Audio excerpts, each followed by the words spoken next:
प्रिय विद्यार्थियों एवं मित्रों, अपना जो लेक्चर नंबर 10 चल रहा था उसमें अपना ये जो चौथा अनुप्रयोग था इसका लास्ट में कुछ भाग शेष रह गया था। आज अपन उसको कंप्लीट करते हैं।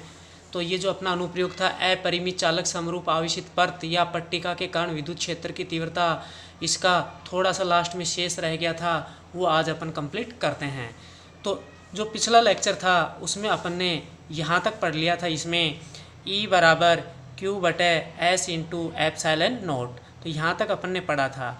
अब अपन क्या करेंगे कि जो समीकरण एक आई थी अपने पास, ये अपने पास समीकरण एक थी Q बराबर सिग्मा इंटू एस, Q बराबर सिग्मा इंटू एस। तो समीकरण एक से Q की जो वैल्यू है सिग्मा एस अपन यहाँ पर रखेंगे Q की जगह। तो E बराबर सिग्मा इंटू एस बटे एस इंटू एप्सिलॉन नॉट, ये आ जाएगा। तो सिग्मा इंटू एस बटे एस इंटू एप्सिलॉन नॉट, ये आ जाएगा। तो ये जो स्टेप है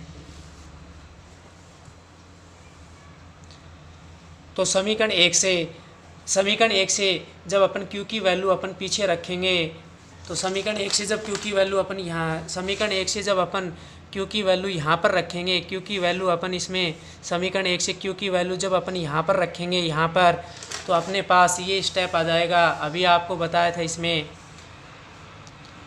समीकरण एक से, तो ये स्टेप आ जाएगा E बराबर सिग्मा इंटू एस बटे एप्सिलॉन नॉट इंटू एस, ये आ गया। E बराबर, तो E बराबर अब S का भाग S में एक बार लग जाएगा, तो S से S कट गया, तो E बराबर सिग्मा बटे एप्सिलॉन नॉट, ये आ गया। तो E बराबर सिग्मा बटे एप्सिलॉन नॉट, ये आ गया। इसको अपन समीकरण नंबर 6 मान लेंगे। तो ये अपने पास समीकरण 6 आ गई। तो ये जो समीकरण 6 होती है ये जो समीकरण 6 है, तो इस समीकरण 6 से ये स्पष्ट होता है कि अपरिमित चालक समरूप आवेशित पर्त या पट्टिका के कारण जो विद्युत क्षेत्र की तीव्रता E है वो दूरी r पर निर्भर नहीं करती है, क्योंकि इस फॉर्मूले में दूरी r नहीं है, तो दूरी r पर निर्भर नहीं करती है। तो अपरिमित चालक समरूप आवेशित पर्त या पट्टिका के कारण जो विद्युत क्षेत्र की तीव्रता है उसका सूत्र E बराबर सिग्मा बटे एप्सिलॉन नॉट, ये आ गया। तो अब अपन यहाँ पर इसमें देख सकते हैं कि अपन यहाँ पर इसमें क्या कर रहे थे कि ये जो अपने पास अपरिमित चालक समरूप आवेशित पर्त यानी पट्टिका है, इसके कारण बिंदु P पर जो विद्युत क्षेत्र की तीव्रता अपन निकाल रहे थे बिंदु P पर यहाँ पर, तो वो समीकरण 6 में सूत्र आ गया था यहाँ पर बिंदु P पर जो तीव्रता निकाली थी। अब ये विद्युत क्षेत्र की तीव्रता दूरी पर निर्भर नहीं करती है, तो इसका मतलब कि अपरिमित चालक समरूप आवेशित पर्त या पट्टिका के कारण जो विद्युत क्षेत्र की तीव्रता है जितनी इस बिंदु P पर है उतनी ही इस पर्त या पट्टिका के निकट यहाँ पर होगी, उतनी तीव्रता यहाँ पर, उतनी यहाँ पर, उतनी यहाँ पर, उतनी यहाँ पर, उतनी यहाँ पर, उतनी यहाँ पर होगी, क्योंकि ये जो पर्त या पट्टिका है इसके कारण विद्युत क्षेत्र की तीव्रता दूरी पर निर्भर नहीं करती है। तो जो तीव्रता यहाँ पर वो यहाँ पर वो यहाँ पर वो यहाँ पर वो यहाँ पर होगी। तो ये अपन ने थोड़ा सा इसको समझा दिया। अब अपन इसमें थोड़ा सा आगे लेते हैं, आगे चलते हैं। अब अपन क्या करेंगे कि ये जो समीकरण 6 है इसको अपन वेक्टर फॉर्म में सदिश रूप में अपन लिखेंगे। तो सदिश रूप में आगे डैश ई सदिश राशि, तो सदिश ई बराबर सिग्मा बटे एप्सिलॉन नॉट। तो सिग्मा जो है पृष्ठीय आवेश घनत्व अदिश राशि, ऐसे कैसे सिग्मा सदिश नहीं लगाएंगे, बटे एप्सिलॉन नॉट कांस्टेंट अदिश राशि, तो एप्सिलॉन नॉट ऐसे कैसे आ गया। नीचे दूरी r नहीं है तो r कैप नहीं आएगा, तो इधर इस पद में एक भी सदिश राशि नहीं आ रही, तो यहाँ पर अपन एकांक सदिश n कैप लगाएंगे। तो ये जो n कैप है एकांक सदिश है, तो n कैप एकांक सदिश लगा देंगे। ये n कैप एकांक सदिश है जो सदिश E की दिशा में होगा और जो पर्त के लंबवत होगा सदिश E की दिशा में। तो n कैप, तो जहाँ n कैप बराबर एकांक सदिश पर्त के लंबवत।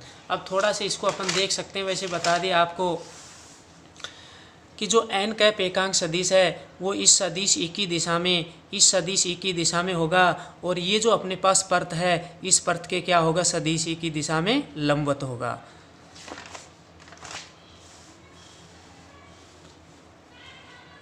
अब अपन यहाँ पर इसमें थोड़ा सा ग्राफ वगैरह खींचेंगे यहाँ पर इसके अंदर।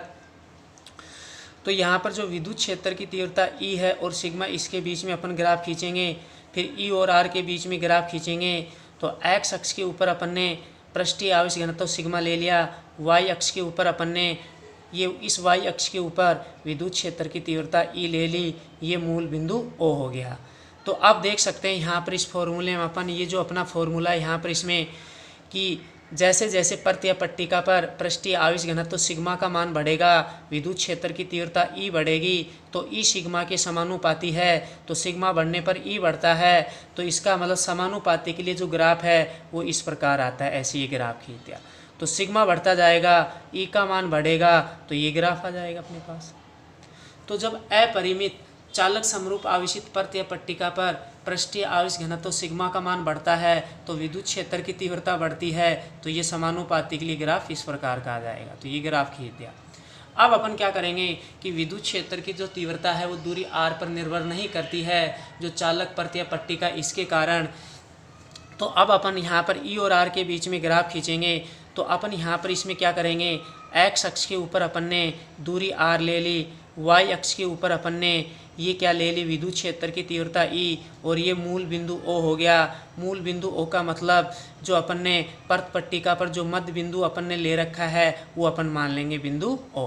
तो ये अपने पास यहाँ पर अपन ने बिंदु O ले लिए यहाँ पर, तो ये अपन ने बिंदु O ले लिया।